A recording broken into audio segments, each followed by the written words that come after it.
Morning, everybody. How you doing? Welcome back to the Spurs Talk Show. I am Sean Butler. Bugsy Malone's down by my feet. This is your Monday morning Tottenham news update. I hope you are all happy and healthy, keeping yourselves out of trouble and doing the things that make you happy. Please do me a favour, guys. Smash the like button for me on the video. It really does help the channel grow. Hit the subscribe if you haven't already. And even if you have, as you should know by now, there are potential chances that you have been unsubscribed, so double check you still are.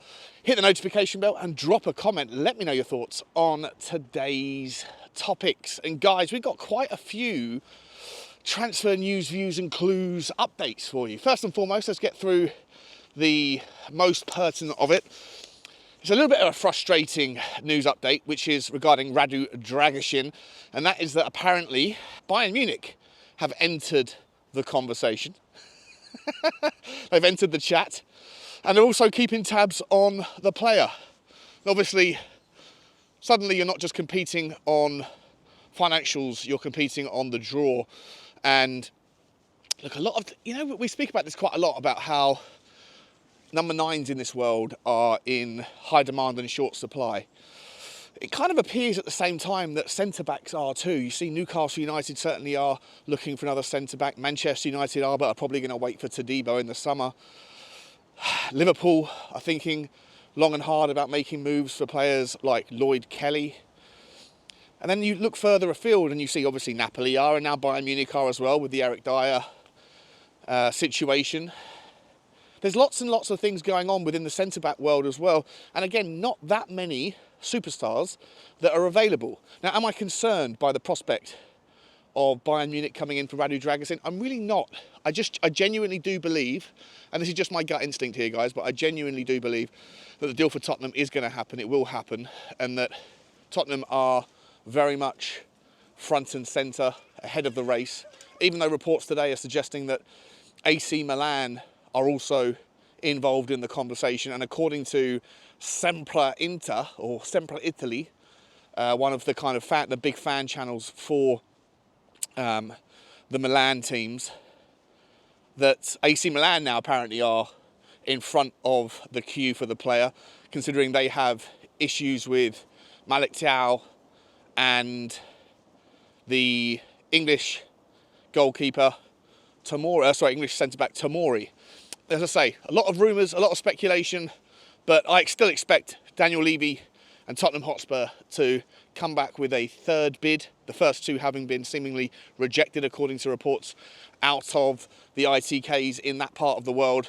A third bid is expected today, and I think we're getting closer, and I think it's going to happen. Hopefully, like I said before, hopefully it happens in the next 24 hours so that Tottenham can bring him over, get the medical done, and then see him lifting the shirt, so that Tottenham can get him into the training setup and give him 4 or 5 days solid preparation for Manchester United, because boy oh boy is his arrival going to be necessary. We were speaking last night on Sava's show about, we spent a little bit of time talking about what the likely look would be at the back for the Manchester United game. Obviously Ben Davies is still out injured, Romero's still out injured. Mickey van der Ven hasn't played any minutes since he went off injured against Chelsea. And so, as it stands, without RADU Dragusin, we're probably going to be forced to have to start the game, with a Mickey van der Ven, Emerson Royale partnership at the back. And as Sava correctly pointed out, if you're Erik ten Hag, then in the opening minutes of the game, surely the instruction will be put it over the top of Mickey van der Ven, down into that left channel, and see if he really wants to open up his legs and stretch that hamstring.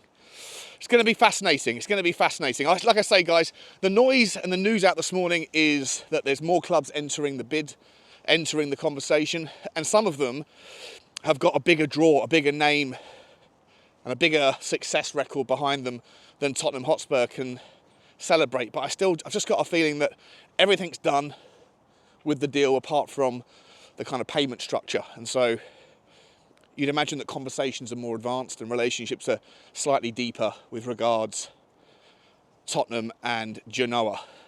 Let's move on with the conversation, guys, and hopefully the next time we'll mention the word Dragusin, it will be a here we go story. But for what it's worth, there are stories out today. news out from Spain is that should Tottenham fail in a bid to sign RADU Dragusin, should we be gazumped and he ends up going elsewhere, or in fact staying at Genoa for the rest of the summer or rest of the season, then Tottenham could turn their attentions to ex-Chelsea Danish Maldini Christensen from Barcelona. Look, I mean, I don't know where the story, I can't remember what the level of calibre of story I saw it. I think it was from Frejaces from memory, in which case, take it with a big pinch of salt. However, look, the story basically, I guess, is surrounded by the fact that Barcelona are asset rich and cash poor. Their financial situation is rather dire. And obviously, they have a couple of wonderful centre-backs in Araujo and Christensen, who forged a brilliant partnership last year. And I think they, together, kept Barcelona's clean sheet record to be the strongest in Europe. So it would be difficult for them to see the player leave. I think he's 27, Christensen. I think he's got a 500 million euro release clause, but when you know those sorts of things are kind of irrelevant. I'm not even really sure or understand why it is that release clauses of that sort of number, that valuation, are even entered into contracts, because no one's ever going to pay them. But Christensen, of course, signed for Barcelona for free from Chelsea, and so whilst he's a very valuable asset to them in terms of his abilities on the pitch, he's also someone that where they can turn a profit on the balance sheet and, you know, turn and show that sort of number to their various investors, the people that now have large stakes in Barcelona, in order to, I guess, make ends meet and to allow them to continue to do whatever it is that they intend to do. From what I've read, and I'm not educated on this, but they've also got 2 or 3 really, really impressive young centre-backs that are either out on loan or coming through the youth system. And so there is an idea that one of them at least is ready to come in should the situation materialise that Christensen can be liquidated. Now, again, I'm not going to spend too much time talking about it. I thought I'd bring it to your attention. Let me know your thoughts if you think there's any element of truth to it. But that is in the news, that if Tottenham were to fail with Dragusin, then Christensen would be the next plan. What would we be on? Plan B, Plan C? I'm not sure really, Plan D. In any event, I don't think it's going to happen, so we're going to move on. Guys, there is one story out there today that when I saw it, I was like, oh, hello. Oh, hi there. Let's talk about this for a minute. And it is the links between Tottenham Hotspur and Juventus coming back to the surface for yet more potential future transfers.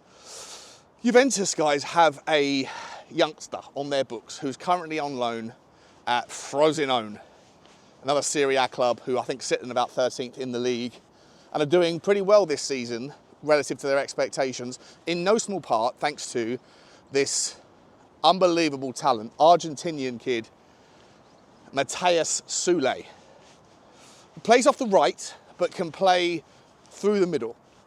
And I don't know, if you're trying to find kind of like similarities, or if you were trying to sort of do like a doppelganger kind of in technique, then think of a hybrid between Dybala and like an Angel Di Maria, if you guys can picture that. And that's what you have for me in the potential of Matias Soule. This guy is incredibly exciting when the ball's at his feet. He drives at players. He loves nothing more than to be very super direct, running at players, keeping the ball in close contact. But he has super quick feet, an ability to shift his weight very quickly to be able to kind of dance, slalom through the defending legs that are often in front of him. He's not afraid to have a crack with his powerful left boot. I think he's hit the post 4 times this season, but has already scored 8 goals, I believe, 8 goals from an XG of about 6. So he's performing far higher than what is expected of him in terms of opportunities that have come his way. I think he's also created 3 assists for others, but has also created more expected assists. So the people around him aren't necessarily pulling their weight and finishing their dinner that he presents to them. It's an odd link in as much as we've just signed Brennan Johnson, who plays in a similar position. But if you compare the stats to Brennan Johnson, and I will put up two kind of stats that will show you the like for like over the screen if I can find them. Brennan Johnson, I think, has got an XG this year of about 3.6, 3.5 goals, but has only scored one for Tottenham. So, I mean, you can read into that a number of different ways, and it's a bit shallow analysis just to make the statement I'm about to make.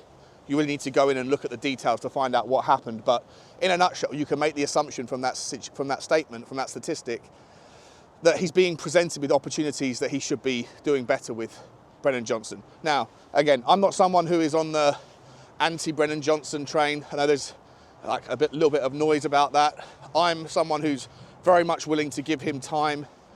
I understand that we needed homegrown. I think we overpaid for him. I think if Brennan Johnson happened to be French, he would have been a £25 million signing rather than a £50 million signing, but that comes with the territory of the homegrown rules, which for what it's worth, I think is just silly anyway. It doesn't work in reality. But listen, Brennan Johnson for me, I'm not saying that there's anything wrong there, but I do think that he's going to have time to really come to the surface. In Matias Soule, you have a guy who I think is 2 years Brennan Johnson's junior, might even be 3 years younger than him, and is already doing things that are super impressive, super eye-catching, and when you look at him, for me, you can just see how exciting it would be to have a guy like him in our team, having that fear factor. You know, fear factor is something that I think is often overlooked in certain talents. You look at someone like a Mo Salah, and just his presence on the pitch, even when he's not particularly playing well, you know that there's only, it takes a split second for him to just create a piece of magic. And I think that is how this guy, Soule, is spoken of in Argentina and in places in Italy, that he has that magician's touch. And according to reports, Tottenham aren't going to be looking at him for January, but in order for it to happen, Juventus, who still, by the way, are looking for ways to kind of repair their own financial issues and get their asset valuation metrics back on track. And obviously we have the links to Juventus through Paratici. We have the ongoing conversations with Illing Jr. as a left-wing option.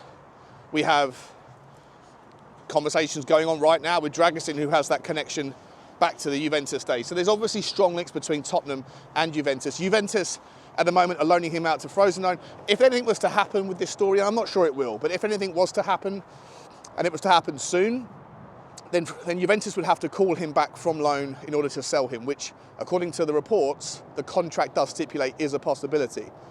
The more likely possibility would be that Tottenham might get the job done, the deal done now, but allow him to stay on loan at Frosinone until the summer, and then was to come over. The story sounds really interesting. I'm just not sure. I was having this conversation last night again on Savage Channel. A lot of Tottenham fans would love to see Tottenham go and sign someone like an Elise from Crystal Palace because of his exciting style of football, the way that he could drive at players and has that fear factor for someone very young. And of course, reports are now suggesting that he's going to go to Manchester United. Tottenham, I think, missed the boat on Elise. It was possible last summer. Now we signed Brennan Johnson. I don't think you're going to go and see Tottenham spend the sort of money that Lise is going to cost because he's homegrown as well. That's going to be a 50 million, unless I've heard rumours that there is a